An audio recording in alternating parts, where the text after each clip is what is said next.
Hello, everyone at dotnet Conf, and welcome to my presentation. Thanks for joining.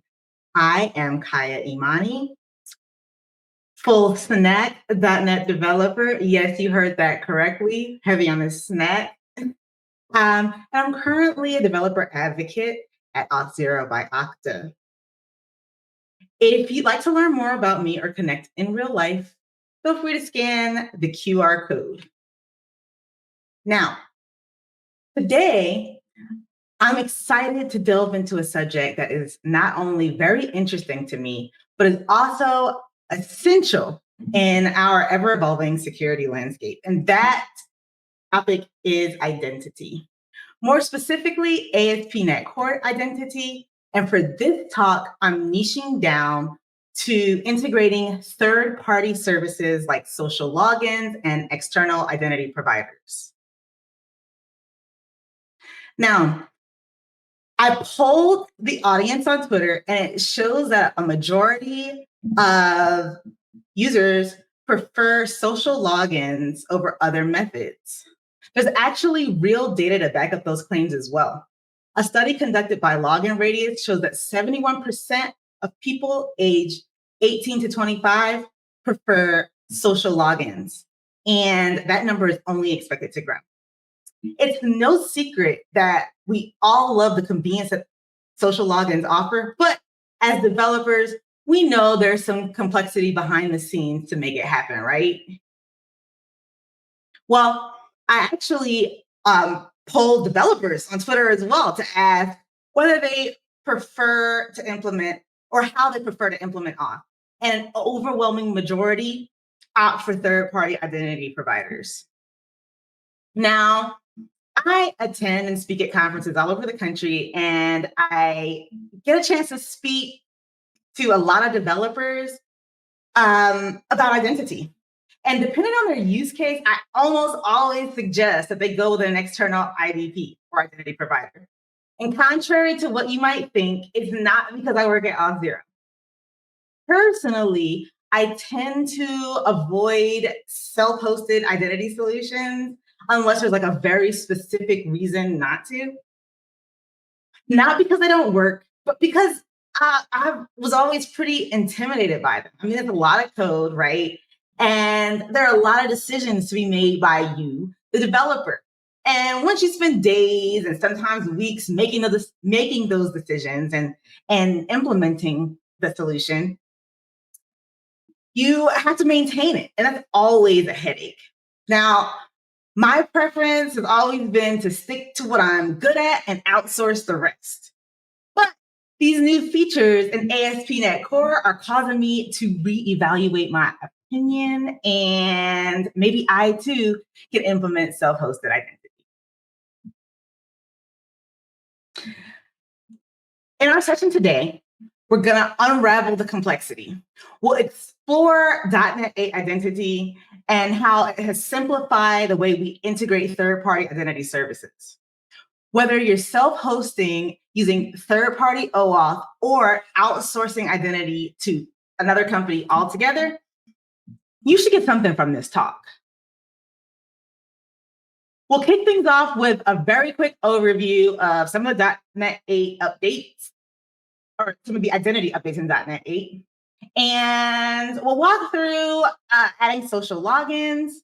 We'll do a live demo integrating an external identity provider in a Blazor app using the new identity UI. And if we have time, we'll do some live Q&A. If not, I'll leave my contact information and make myself available to answer any questions after the session.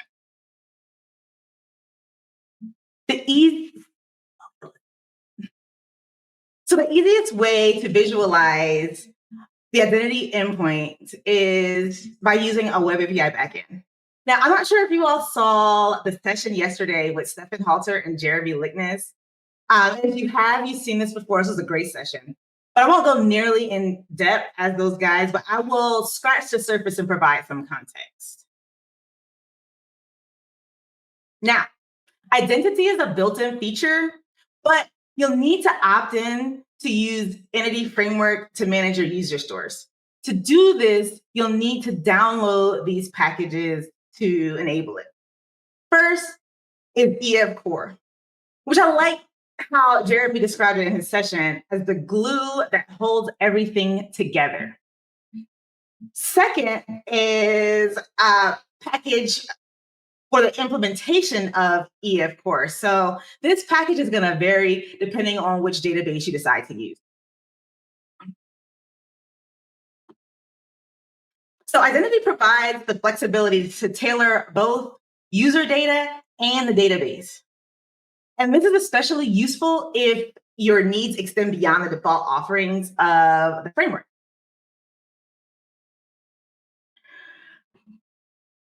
For our demonstration, we're gonna stick with the standard user and database setup. To achieve this, we'll create a new class named my user, and that will inherit from the identity user. Next, we'll add a DB context that inherits from identity DB context of my user. To wire it up, we're going to access the program CS file. Here, you'll configure identity for cookie-based authentication and activate authorization checks. Then you'll configure your EF Core database and configure identity to use that EF Core database and expose those identity endpoints. Finally, you'll map the routes to the identity endpoints after the builder.build call. And then when you run it, we'll see all the identity endpoints that are available to us right outside the box. And this is a great feature that makes it easy to implement identity in client applications like mobile or mobile apps or single page applications. Now, let's talk about the Blazor Identity UI. I find it freaking awesome. You get so much functionality right outside the box. All you have to do is select individual account authentication type when you create your project. This template generates all the source code so you can easily customize it, but you can just leave it the way that it is. And it works right outside the box. And it's built with Razor components, and it works for both server-side and Blazor WebAssembly. Now, two things that are most exciting to me are that you get these additional pages that are already pre-built out the box. You don't have to write any additional front-end code to expose them. And when you integrate third-party services like we will do here shortly, they appear like magic in the login and registration pages with minimal effort on our end. So I am a self-proclaimed Twitter head. So let's walk through a Twitter integration. Now, in the interest of time, we're going to assume you already have your app registered with Twitter and you have your keys. First, let's add the appropriate auth package. Now, there are plenty of packages to choose from, but for this demo, we're going to use aspnet.security.oauth.twitter. Next, from a command prompt in the root directory of your project server, run this command to store your API keys and secrets. Now, for Twitter, it's going to be a client ID and a client secret, but we're still going to call it API keys, right?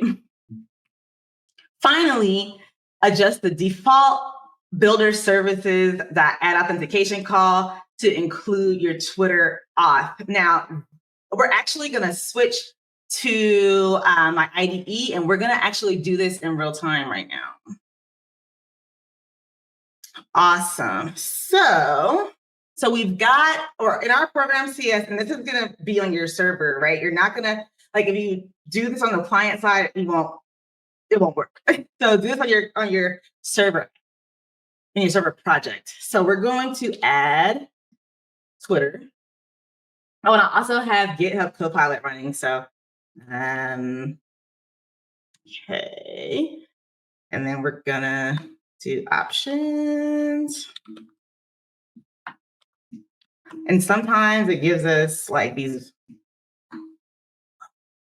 okay, so boom. I don't like the way that looks, but and we're actually not going to use consumer keys. We are going to use client ID and client secret, and we're not going to use this. So let's do client ID, and that is going to be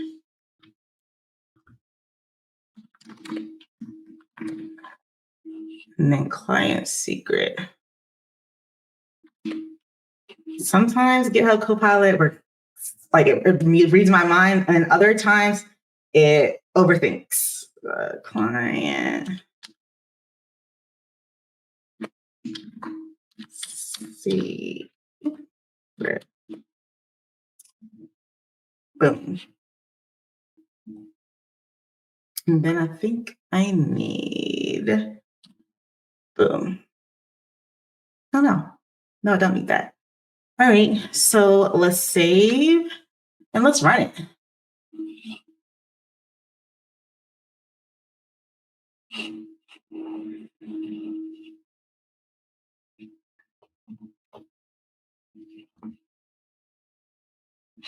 Now, what we're going to notice when it does finally finish building is that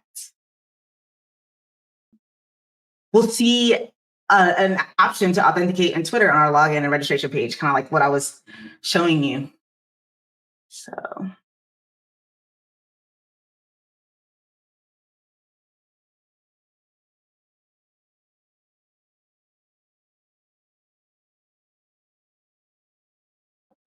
come on.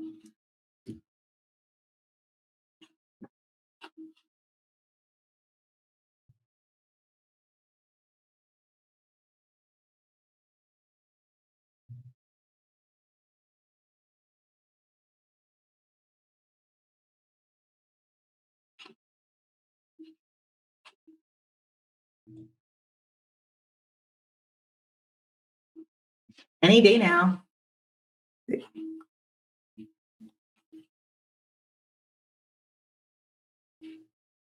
Did I do something wrong? I don't think so. Options. Ah, I did. I did. Let's see what's wrong here.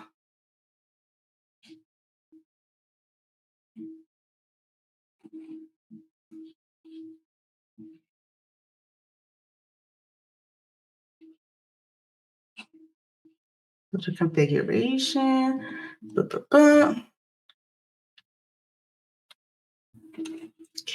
let me try this again. Let me uncopilot this.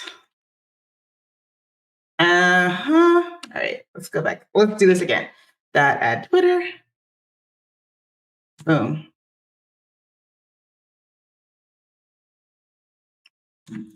Tab. One more again. Client ID.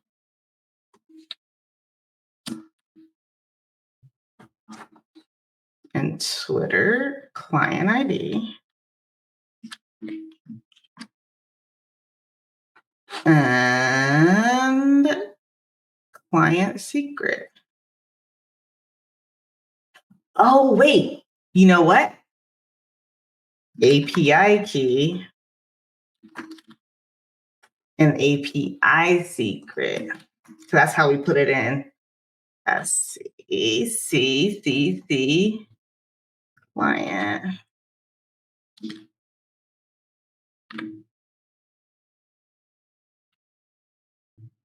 Boom.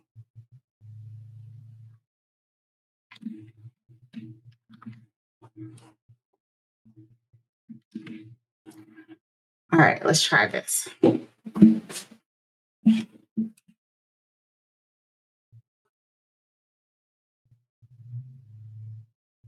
And this something was wrong when it was taking too long to build.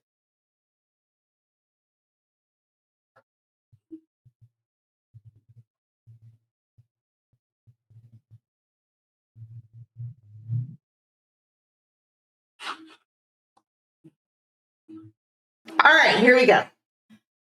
So now we have an option to authenticate with Twitter.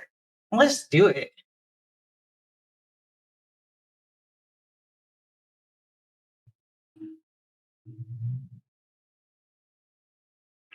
And now we're authenticated with Twitter. Now, out the box comes an auth required page. So that has the authorized decoration on it. And I am authenticated.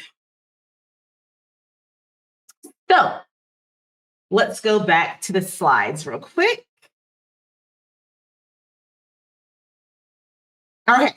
Now, who's ready to live code a integration to an external identity provider with me? We're not going to go back to the IDE yet because we've got to set some things up.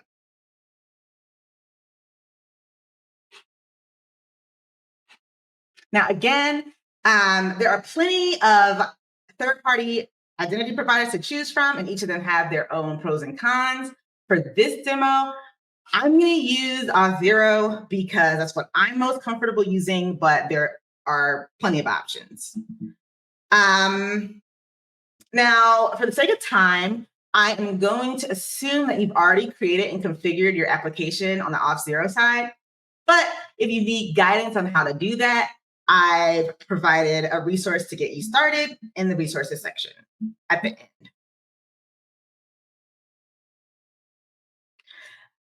Now, so for setup on the .NET side, you'll need to add your Auth0 package, your packages as pictured on the screen. And then add your domain and client ID that you received when you registered your app in Auth0 to your app settings.json. And then similarly to our Twitter integration, the magic is going to happen in the program CS. Now, let's go back to the IDE.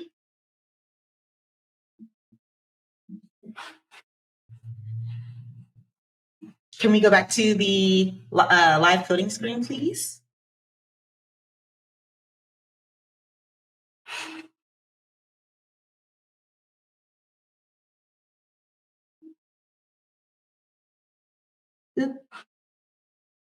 Producer, back to the screen. Thank you. Awesome.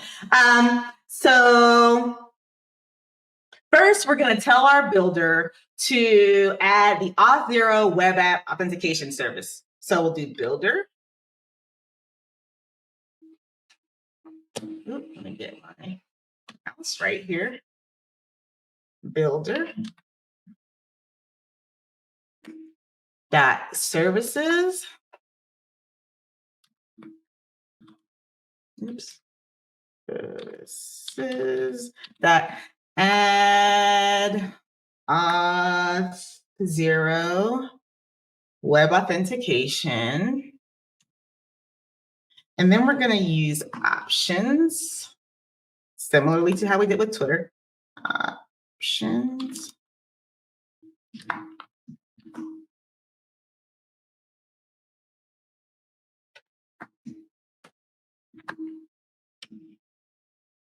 And I'm going to do options. Boom, here we go. Thanks, GitHub Copilot. And then options.client ID, because that's how we have it configured in our app settings.json.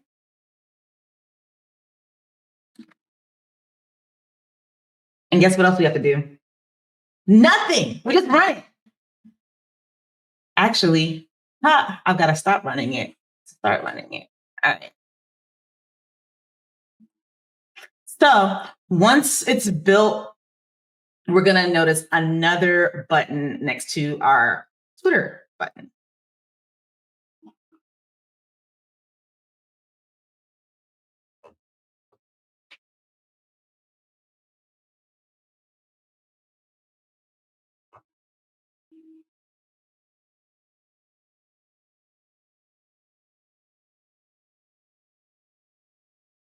Okay. Now let's click it.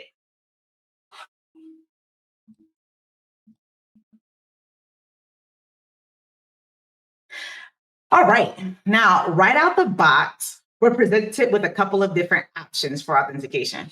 We can either authenticate using our username and our email and password, or what comes up the box default is continuing with Google. Now, let's see how difficult it is to add other social logins and make those available to our users. Let me go back. Oh. And I'll pull up my Auth0 account here, and I'll navigate to my application. Now, I actually have Twitter configured on my Auth0 instance, but I don't have it enabled for this application. So we're going to go into applications, and we're going to select the connections tab. And you'll notice that user password authentication and Google Auth are already enabled by default.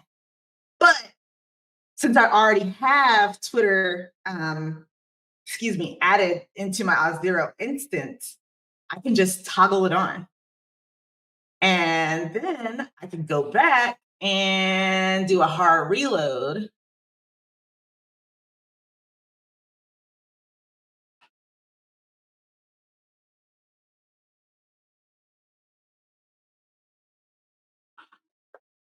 And there goes Twitter. So it's that easy. And honestly, this is why I really like using external IDPs, because we get all the functionality with half the work. Now, you might be wondering why, if .NET 8 identity is like so streamlined, why would you even need to use an external identity provider? Well, if I recall correctly,